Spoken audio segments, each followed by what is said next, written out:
You learn to smell fear before you see it. 23 years I have walked the hunting paths between stars, and still the stench surprises me. Not the obvious terror that rolls off a cornered deserter when my boots echo down their hideout corridor.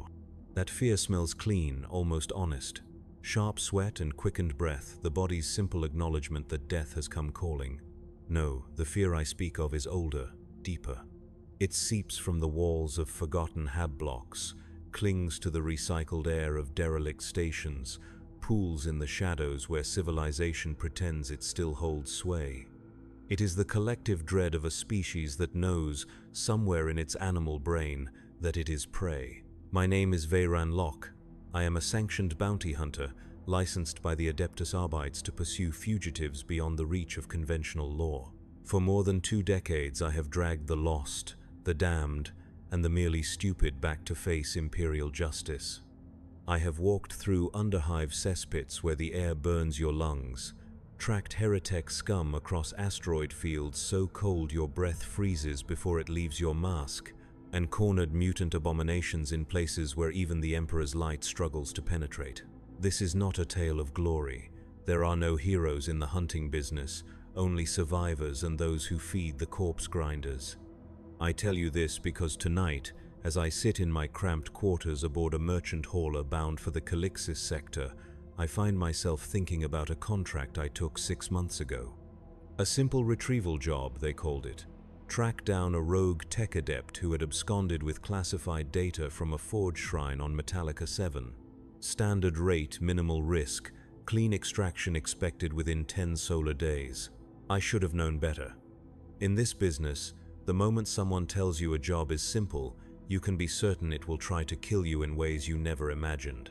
The Vox message arrived while I was completing paperwork for my previous hunt, a deserter captain who had tried to sell his regiment's ammunition reserves to orc freebooters. The fool had not even bothered to cover his tracks properly. 3 days of following shipping manifests and bribe money, and I found him in a gambling den on Scintilla's 3rd level, drunk on Amasec and convinced he was untouchable.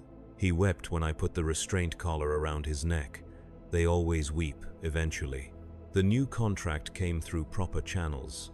Mechanicus seal, appropriate authorization codes, payment guaranteed by the forge masters themselves. The target was designated Magos Biologis Keth 472, though I suspected that was not his birth name. Tech adepts rarely use the names their mothers gave them once they begin replacing flesh with sacred machinery. The file described him as a mid-level researcher specializing in biomechanical augmentation, assigned to catalog and analyze xenotech artifacts recovered from the Jericho Reach Crusade. 3 weeks prior to my receiving the contract, Keth 472 had failed to report for his scheduled data upload.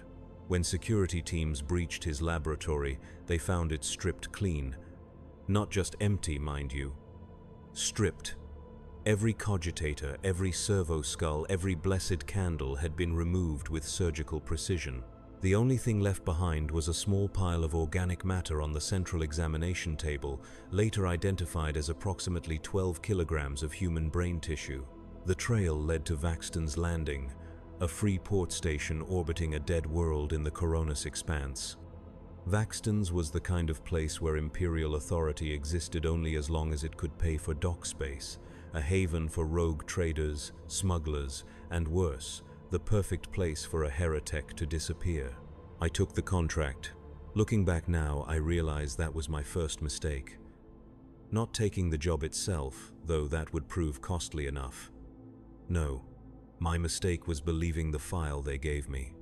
Magos Biologis Keth 472, mid-level researcher, minimal augmentation, unlikely to resist capture. I had hunted tech adepts before. Most were scholars who panicked at the first sign of real violence, their mechanical limbs more liability than asset when push came to shove. I expected to find a frightened academic hiding in some maintenance tunnel, clutching stolen data slates and praying to his machine god for deliverance. What I found instead would haunt me through sleepless nights for months to come. The journey to Vaxton's Landing took 18 days aboard a charter freighter whose captain asked no questions and expected no answers. I spent the time reviewing the case files and preparing my equipment.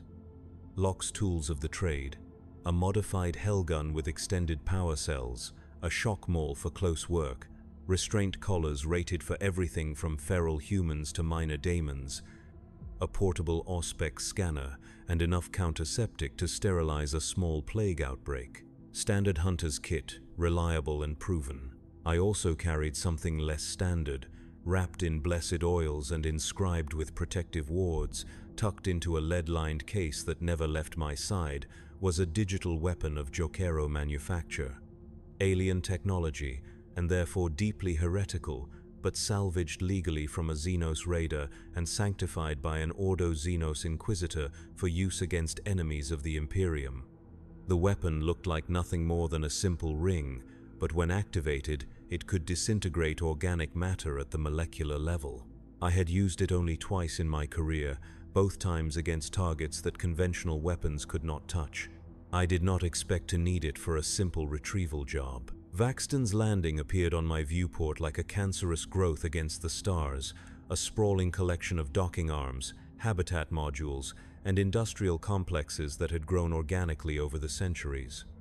No central plan, no architectural oversight, just metal and desperation welded together by whoever had the resources and audacity to claim a piece of the void. The station's population fluctuated between 50 and 80,000 souls, depending on trading seasons and imperial crackdowns in neighboring sectors. The docking fees alone would have bankrupted a minor noble house, but the Mechanicus had provided generous expense accounts.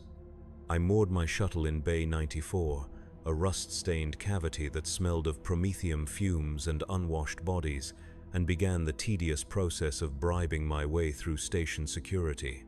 3 dock workers, 2 customs officials, and 1 very accommodating administratum clerk later, I had a visitor's pass and a rough idea of where to begin my hunt. Vaxton's had no central records office, no unified security network, no convenient database where I could cross-reference recent arrivals with my quarry's description. Finding someone here meant doing it the hard way, talking to people, following rumors, and hoping that greed would eventually overcome discretion. I started in the merchant quarter, where respectable traders conducted business under the watchful eye of armed security teams. The first 3 days yielded nothing but closed doors and suspicious glares. Nobody had seen a tech adept matching Keth 472's description. Nobody remembered any unusual shipments of laboratory equipment. Nobody knew anything about anything, and they were quite happy to keep it that way. This was not unusual. In places like Vaxton's Landing, information was currency, and strangers rarely had enough credit to make a purchase. On the 4th day, I found the body. It was floating in a maintenance shaft between levels 12 and 13, wedged behind a coolant recycling unit where the janitorial servitors rarely ventured. Human male, approximately 30 standard years old, with the telltale scarification and cranial implants that marked him as a tech adept initiate. Someone had killed him with precision, a single lus bolt to the back of the head, clean and professional. His sacred oils had been drained, his mechanical components carefully removed, his flesh left to bloat and rot in the stagnant air. The local security chief, a grizzled ex-guardsman named Torin, met me at the scene with the weary resignation of a man who had seen too much death to be surprised by it anymore. "Found him this morning," Torin said, lighting a low stick with hands that trembled only slightly. "Servitor reported a blockage in the coolant lines. Poor bastard's been here at least a week, maybe more." I knelt beside the corpse, studying the wound pattern and the methodical removal of augmetics. This was not the work of common thieves. Whoever had killed this tech adept knew exactly what they were doing, which components were valuable, and how to extract them without damaging the surrounding tissue. "Any idea who he was?" I asked. Torin shrugged. "Could be anyone. We get a lot of tech types through here, usually keeping their heads down and their business private. Most don't register with station security unless they're planning an extended stay." I activated my Auspex scanner and ran a preliminary biological analysis on the corpse. The results made me pause. According to my instruments, this body showed signs of extensive genetic modification, far beyond the standard augmentations typical of junior tech adepts. Muscle density increased by 40%. Bone structure reinforced with metallic composites. Neural pathways enhanced with synthetic synapses that would have cost a small fortune on any civilized world. This was not some random initiate. This was someone important. Someone whose death would be noticed by very dangerous people. "Torin," I said, standing and sealing my scanner. "I need to see your arrival logs for the past month. Every ship, every passenger manifest, every cargo declaration." The security chief's eyes narrowed. "That kind of information doesn't come free, Hunter." I reached into my coat and produced a credit stick loaded with Mechanicus funds. "How much for complete discretion and full cooperation?" Torin looked at the credit stick, then at the floating corpse, then back at me. "For that amount, you can have my grandmother's recipe for grok steak. Follow me." The station's security office occupied a cramped compartment on level 8, wedged between a reclamation plant and a shrine to the god emperor that had seen better centuries. Banks of cogitators hummed and clicked as they processed the endless stream of data that kept Vaxton's landing functional. Passenger manifests, cargo schedules, maintenance reports, security incidents. The digital heartbeat of a community balanced perpetually on the edge of anarchy. Torin's files confirmed my suspicions. The dead tech adept had arrived aboard the merchant vessel Faithful Prophet 3 weeks ago, traveling under the name biologist Keth 472. My quarry was already dead. I stared at the passenger manifest, processing the implications. If the real Keth 472 had been murdered shortly after his arrival, then who had spent 3 weeks stripping his laboratory clean? Who had possessed the knowledge and skill to remove every piece of equipment without triggering security protocols? And more importantly, what had they done with the stolen xenotech data? "Torin," I said, scrolling through additional arrival records, "show me every tech adept who's docked here in the past month." The security chief's fingers danced across his cogitator keys, pulling up a broader search. 7 names appeared on the screen. 6 had departed within days of their arrival, their business concluded and their ships already beyond my reach. But the 7th name made my blood run cold. Mugos explorator Vex Than traveling aboard the research vessel Inevitable Conclusion. Arrival date, 5 days after Keth 472's murder. Current status, still on station. I had never heard of Vex Than, but his title alone told me everything I needed to know. Magos Explorator was not a rank granted lightly. These were the Mechanicus's most elite xenotech specialists, individuals trusted with technology so dangerous that lesser minds could not even comprehend its existence. If a Magos Explorator was involved in this affair, then my simple retrieval job had just become exponentially more complex. And more deadly. "I need to know everything about this Vex Than," I told Torin. "Where he's staying, who he's met with, what kind of equipment he brought aboard his ship." The security chief's expression grew troubled. "Hunter, I've been cooperative so far, but you're asking about dangerous people now. Mechanicus adepts don't appreciate scrutiny, especially from outsiders." I doubled the credit stick's value. "Then we'll have to be very discreet." What Torin's investigation revealed over the next few hours painted a disturbing picture. Vex Than had arrived aboard a ship registered to the Adeptus Mechanicus, but one that bore no Forge World identification marks. His documentation was flawless, his authorizations properly sealed, yet something about the whole arrangement felt wrong. Too clean, too convenient, like a story crafted specifically to withstand casual scrutiny. More troubling still were the reports from dock workers who had helped unload the Inevitable Conclusion's cargo. Sealed containers marked with biohazard warnings. Equipment pods that hummed with barely contained energy. And strangest of all, a series of life support pods that had been transferred directly to a private laboratory complex in the station's industrial sector. Life support pods. On a ship that was supposedly conducting xenotech research. I left Torin's office with more questions than answers, but at least I had a destination. The laboratory complex was located in Section K7, a maze of industrial facilities where legitimate research projects shared space with endeavors that preferred to avoid Imperial oversight. If Vex Than was conducting his work there, I would find him. What I would do when I found him remained to be seen. The walk to Section K7 took me through the station's underbelly, past workshops where tech heretics peddled forbidden modifications and black market dealers traded in weapons that had no business existing. The air grew thick with incense and machine oil, punctuated by the rhythmic chanting of tech priests conducting their mysterious rituals. This was a place where Imperial authority held little sway, where the Mechanicus's influence created pockets of quasi-independence that existed in the shadows of official doctrine. I found the laboratory complex behind a facade of heavy blast doors and warning signs that proclaimed the dangers of unauthorized entry. Radiation hazards, biological contamination, mimetic warfare protocols. The kind of warnings that would send any sensible person in the opposite direction. Naturally, I pressed the entry chime and waited. The door opened to reveal a figure that barely qualified as human.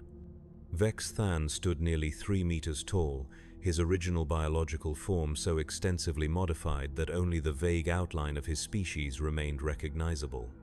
Multiple arms ending in specialized manipulator claws protruded from his torso, while sensor arrays and data ports clustered around what might once have been a face.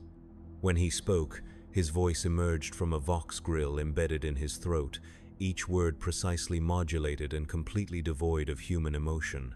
"You are not expected," he stated. I produced my bounty hunter credentials and held them where his optical sensors could analyze them. Veyron Locke, sanctioned hunter. I'm investigating the disappearance of Magos biologist Keth, 472. I believe you may have information relevant to my inquiry. Vex Than studied my credentials with the patient thoroughness of a machine analyzing data. Several seconds passed before he spoke again. Keth 472 is deceased. His biological functions ceased 1.7 weeks ago due to cranial trauma inflicted by an unknown assailant. His remains were discovered in Maintenance Sector 1213 by station security personnel. This information is public record. Yes, I said. But someone has been using his identity since his death. Someone with detailed knowledge of his research and access to his work. I think you know who that someone is. The Magos explorator's mechanical limbs clicked and whirred as he processed my statement. Behind him I could see glimpses of the laboratory interior, gleaming surfaces, humming machinery, and something else that made my skin crawl. Movement. Organic movement in containers that should have contained only equipment and data. Your investigation has reached its conclusion, Vex Than said. Keth 472 is dead. His research materials have been recovered and are being analyzed by appropriately qualified personnel. Your services are no longer required. He began to close the door, but I placed my boot against the frame. I don't think so, I said, drawing my hellgun in one smooth motion. My contract specifies retrieval of both the target and any stolen materials. Until I confirm that those materials are being handled by legitimate Imperial authorities, my job isn't finished. Vex Than's optical sensors focused on my weapon with the detached interest of a predator evaluating potential prey. You are making a grave error in judgment, Hunter. My work here is sanctioned by authorities far above your clearance level. Interference will result in severe consequences for your person and your continued licensure. Then you won't mind if I take a quick look around to verify that everything is properly documented. The Magos explorator remained motionless for several heartbeats. When he finally stepped aside, every instinct I possessed screamed that I was walking into a trap. I entered anyway. In this business, you learn to trust your skills over your fears, or you don't survive long enough to collect your pension.